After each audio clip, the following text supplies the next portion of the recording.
Surf skating has taken off in the last few years as one of the primary on-land training methods for surfers to improve their on-wave performance. Without the restrictions of waiting for a wave and lucking into the right position to catch it, surfers can now practice manoeuvres, speed pumping and much more on the unchanging concrete.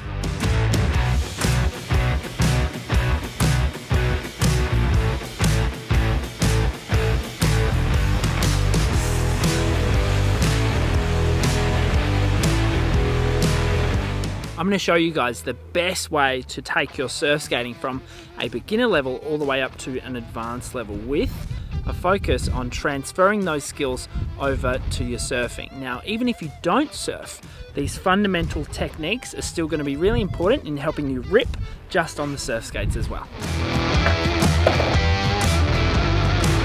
Over the next few videos, we're going to cover these important elements of the surf skate journey. How to get started with basic balance skills and speed flow, how to choose the best surf skate, and how to take your surf skating and your surfing to the next level with excellent technical development.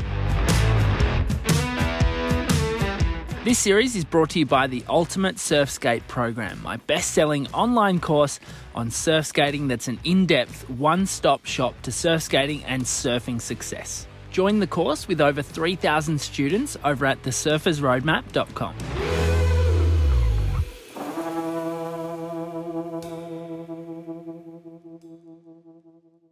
Now I'm going to assume at this point that you have your very own surf skate. This one here is a Smooth Star and it's my favorite on the market because it most closely mimics surfing and the movements required in surfing out on the waves. Now, to get started, let's start off with the basics. Successful surf skating has everything to do with strong legs, a strong core, and a good center of gravity. Altogether, great balance. So this is how I get all of my students ripping within an hour of jumping onto a surf skate for the very first time. There's a few essential movements we need to look at, and they are compression and extension, and then rotation, all really important elements. So we're actually going to start off the board, believe it or not. We're going to just stand by it, and we're going to get nice and comfortable, and we're going to put our hands behind our back, just because at this point we don't really want to focus on them too much. And then we're just going to get used to compressing. If you look at my lower body here, you can see I'm just going into like a half squat. I'm not going into a full squat, and I'm not doing something like a very tiny one. It's something in the middle. And then I'm going to look over my leading shoulder. For a natural footer, that's your left shoulder. For a goofy foot, it's your right shoulder. And I'm actually going to just compress and extend with a focus on that jump movement out of the compression. And what that does, it allows me to find a good increase in speed and momentum and kinetic potential. From there, I get people to bring in that leading arm. So it's this left arm here for me as a natural foot, right arm for a goofy foot. And that's going to essentially just move with me at this point. That's my direction. Okay, this points and leads and tells me and my body where I want to go when I'm surf skating and on a wave as well. So that's really important. As we go down, the arm just moves naturally. Now I bring in the back arm, which is really important. It reflects our weight distribution. So essentially this is going to control where my weight is. Now you can see as I'm going down into compression, I'm actually leaning forward a little bit and driving weight into my front leg. And that's often because when you do that, you're actually going down the wave and you're trying to accentuate that fall down the wave. So you can see here, I end up doing a little bit of a hula with that back arm, and that accurately reflects the weight distribution. At the bottom, I go into an even weight distribution in the legs. If you look down here, you can see I'm in that nice strong squat position, and then I'm coming out of it. And importantly, my eyes are up. Now, once we get this movement happening, surfers are able to jump on the surf skate. You can practice these movements with your board on the grass. Then, once you're feeling confident, come back to the concrete.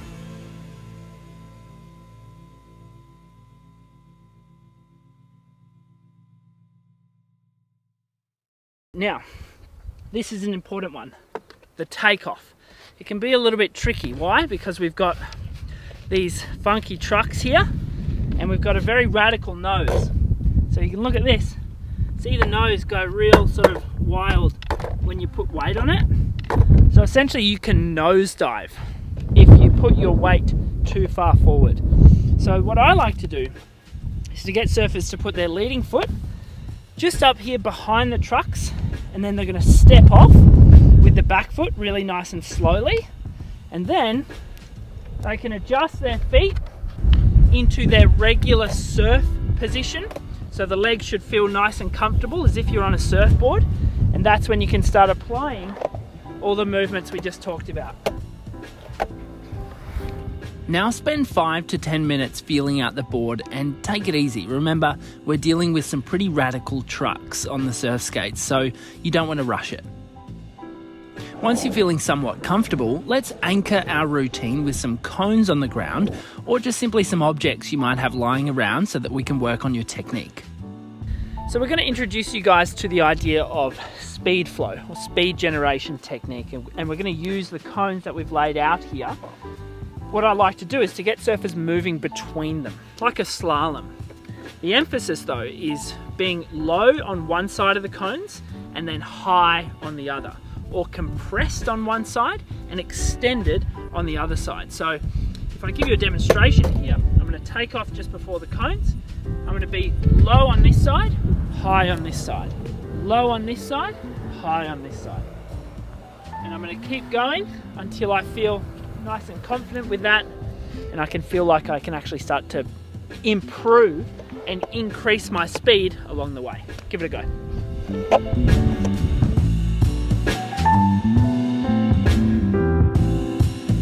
So now that you're feeling comfortable with that, I want you to emphasize and over accentuate the extension as you cross this middle line. Think about it almost as if you're actually jumping from this side of the cones to the other. Now things are starting to look pretty good, but we can actually accentuate and find better movements here with a sneaky tool I like to use. I've got my secret tennis balls here, and I'm going to put one on the cone. Now what this is going to do is actually anchor your rotation in this exercise. So if I give you a little demonstration here, what I'm going to actually do is imagine that that tennis ball and the cone is glued to the ground, almost like a rock climbing grip. And I'm going to, with my trailing arm, hypothetically grab onto that ball and pull myself through, as if I'm using it to actually increase my speed and momentum.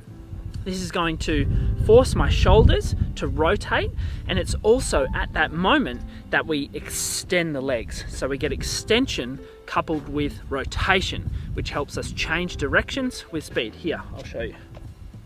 Okay. And up. Every second cone has a tennis ball. Give it a go.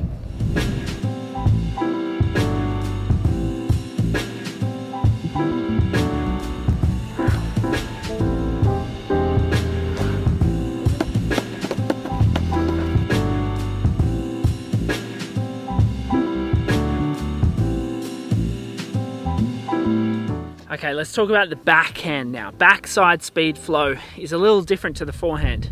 Instead of actually plucking the tennis ball and pulling ourselves through, what we're going to be doing is thinking about shoveling dirt. So any plumbers out there, you guys are going to be sweet labourers, you're going to be fine. Essentially what I'm going to encourage you to do is approach the tennis ball cone like this, as if you're holding a shovel and you're about to dig some dirt.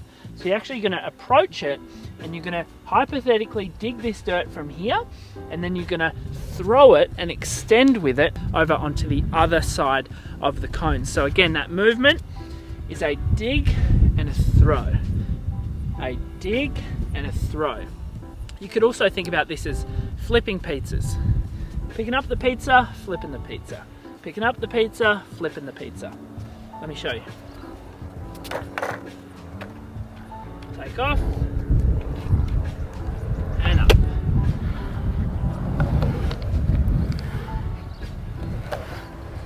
how you go.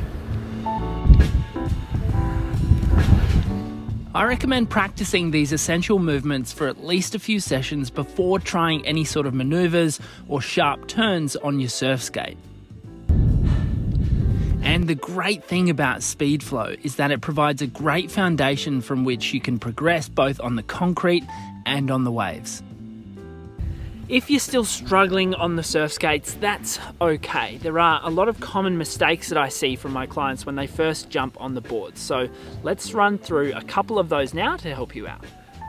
Number one is folding the body instead of compressing the body. I see people do this a lot and it drastically hinders their forward momentum and power generation. The compression element should mainly initiate at the knees, not the hips.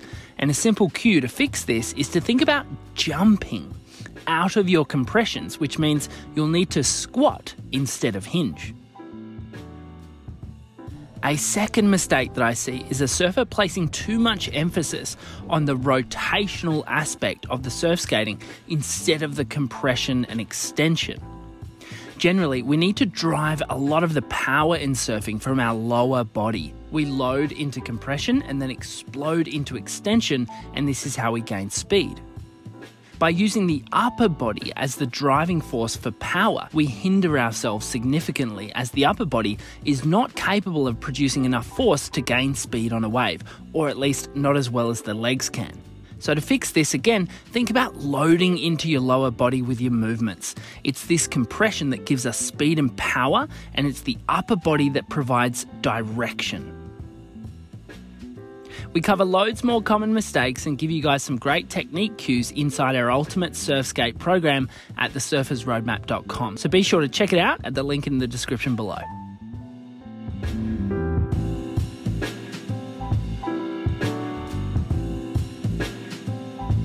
So we've mastered the basics of surf skating. In the next episode of this series, we're going to cover how to choose the best surf skate for you. We're going to cover deck size, wheel size, how it relates to your goals, and more. Then later on in the series, we're going to rip into some more intermediate and advanced surf skating technique as well. If you're not already, make sure you subscribe to the channel, hit that like button, and let me know in the comments, what are you struggling with your surf skating? Perhaps we'll be able to cover it later on in the show. Thanks for tuning in. I'll see you guys next week.